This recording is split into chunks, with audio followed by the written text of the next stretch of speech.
Alright guys, not really a watch review today, but I wanted to just kind of reiterate this idea.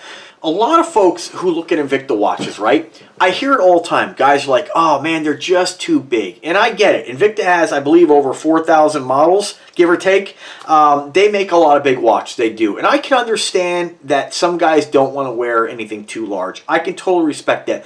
As long as you're respectful, that a lot of us do like that kind of stuff. Now, I am, despite what you may think of me, and we all change as we grow. I look at my earlier videos, and you know, I like to think that I've improved. I hope I have to you guys.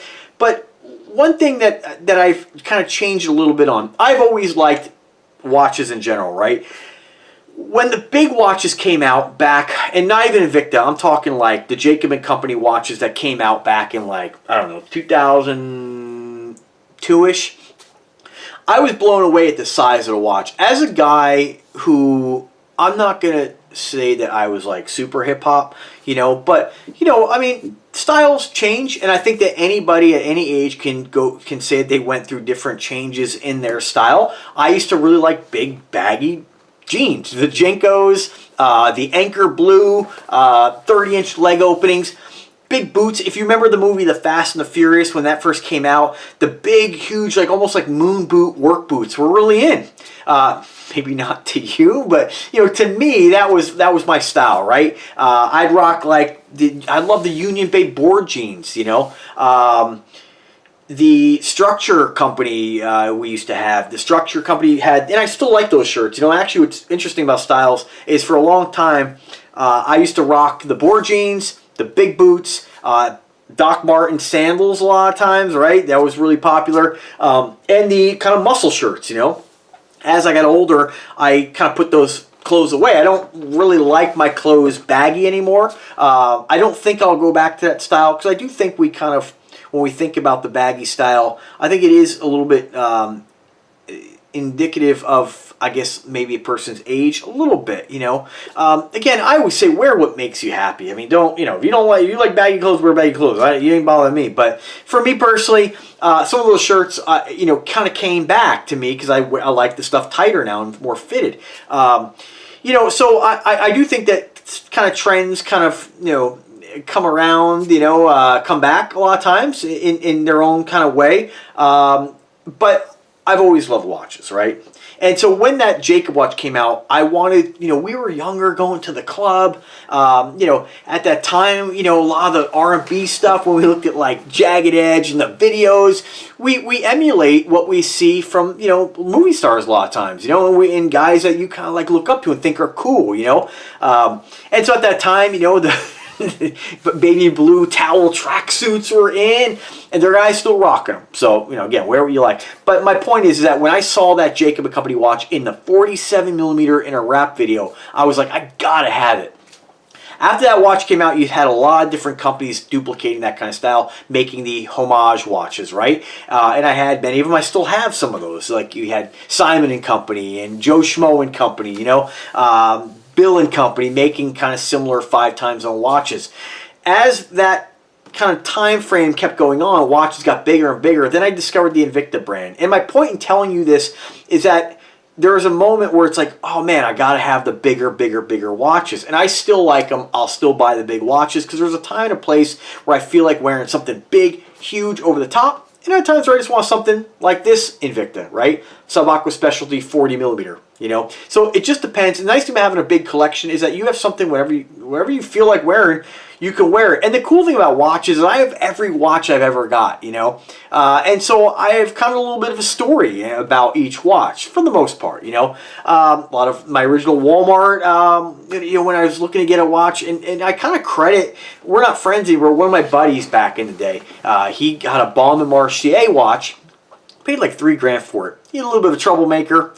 I would never spend that on a watch, but he did. And I remember feeling the weight of a nice quality watch, and it made me want to get a watch, you know. And I ended up getting, I believe, an Elgin from Walmart. I still got it in the case back there, and a Waltham. And, you know, I need to find the links, so I want to wear them now, you know. And there was a time which I wouldn't really wear those because they're too small. Now I really appreciate, I think I've grown to appreciate really all watches for the most part, you know. And again, I think some watches are rip-off. What we say, Rolex, Omega, rip-offs, right? But that doesn't mean you shouldn't buy them. That doesn't mean you shouldn't wear them. If I was gifted one, I would wear them. So, but I lately have been kind of checking out the smaller watches. And what I really like about Invicta, and Aragon as well, and other companies do it too, Bulova, that I like a lot of the crazy designs Invicta has, like the Gladiator, over the top, right? But I probably won't buy the Gladiator, you know.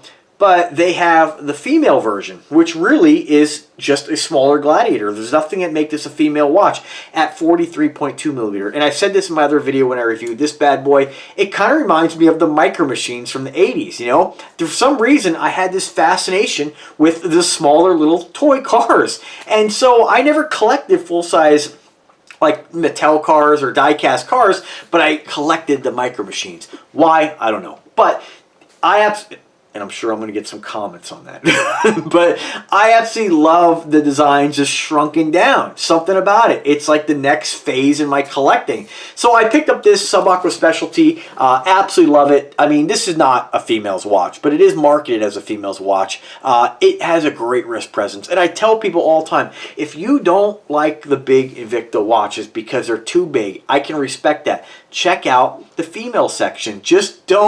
Just Invicta needs to completely wipe the wipe women's section out of that, right? If they want to change their website, say women's, right, and have those watches, but then have another section that says unisex or male midsize, because these watches probably don't sell as well as they could if they were marketed differently. And I think that Invicta is really losing out here by not doing that. Aragon has realized that. They discovered that, and they said, hey, you know, we're not, and some folks are mad about it.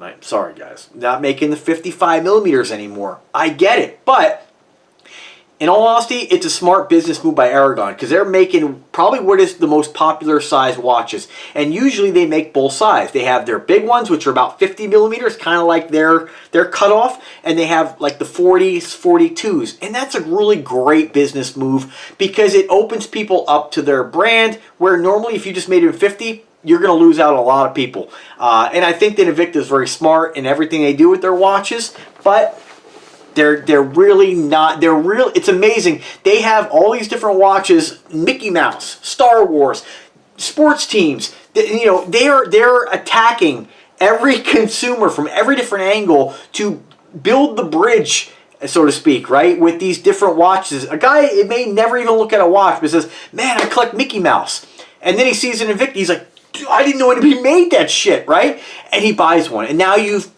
created a customer. With Invicta, you're losing out. The Invicta, here's the Invicta. What's the Invicta for you guys, right? I'll give you a second to answer. Comment, then I'm like, ready? Okay, what is the Invicta watch that when people are like, oh, I don't like the big models, but I like Invictas, right? Which model are they buying? If you said Pro Diver, you're right. Pro Diver is the watch that like the I like Invicta but guy, right? That's the ones they buy because really there's not a lot of options for men under the Invicta line that's not either a Pro Diver or something really kind of boring, right? That's just like, doesn't really do anything for me. These watches are so cool. Why not market them towards men? So Invicta, come on. Market these watches, add a section to your website that says unisex, or just straight up get rid of the woman section, call it unisex, right? Or really move those watches that are really technically really geared towards women to a women's section, and then have your unisex, or really mid-size section, I would call it. I mean, this Gladiator, I hope nobody buys these because I really want to get my hands on one for $99. They have a ton of them, and I don't know how well they're going to do. Right now, they're $3.99. I'll be watching because I'll definitely pick one up. So cool. You know, I think the Gladiator is such an interesting design, but it is just a little too over the top in the full size. In the mid-size, absolutely gorgeous, and they got a lot of different variations here. When I look at their different watches, like for instance, what would I... Man, they got a lot of mid-sized Gladiators. 43 millimeter. I would love to see what that looks like in person. I really hope they go on special. And they got a two-tone gold on gold. All right. Oh, my God. All right. Sorry. I just now discovered these on here. So when I look at some of their watches, like their Angel watches, yeah, those are totally marketed towards women, right? When I look at their... What else they got? Man, this one's calling me, too. Man, the Ice Blue Magnum. So cool. When I scroll through here, like, I don't see a lot of watches. Technomarine Cruise Dream Women's. I think I can go either way. I don't see a lot of watches under the women's section that are technically just women's watches. They're just, Invicta's just using the word women's to describe their smaller watches. And it's pretty incredible. Now, maybe, you know, I don't know what Invicta's books are like. You know, maybe they absolutely kill it on women's watches. And that's great. But I do think that these watches can go either way. And I think that, again, not to beat a dead horse here, but I think that if they are like, no, you know, Phatkat, you know, we're doing great in the women's section. It's amazing how great we're doing.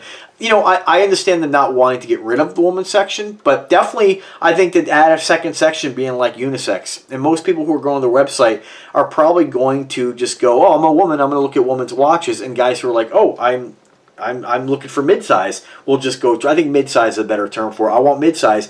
And they'll see these, not even realize that they're marketed as women's watches as well. So I think they can go both ways with these.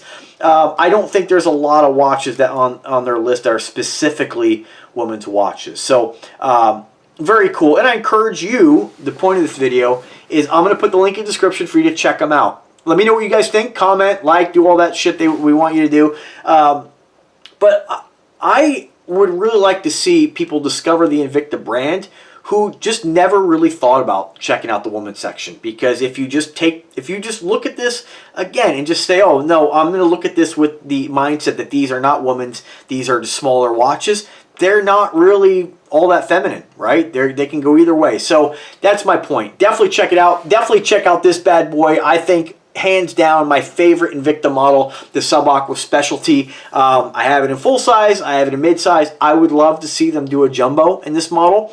I think if they did a hybrid Sea Hunter that basically had this case and cradle design in something huge like that, I guess it would kind of be its own thing. The 55 millimeter version, I'd have to get it because it is just really, the case and cradle just, it really has so much going on with it. It's just a really great look. But that's it, guys. Let me know what you think of this video. Again, more of a discussion video than a review, but I want you guys to discover some of these other smaller mid-sized watches, and let me know what you think. Thanks for watching, guys. Have a great day, and take care.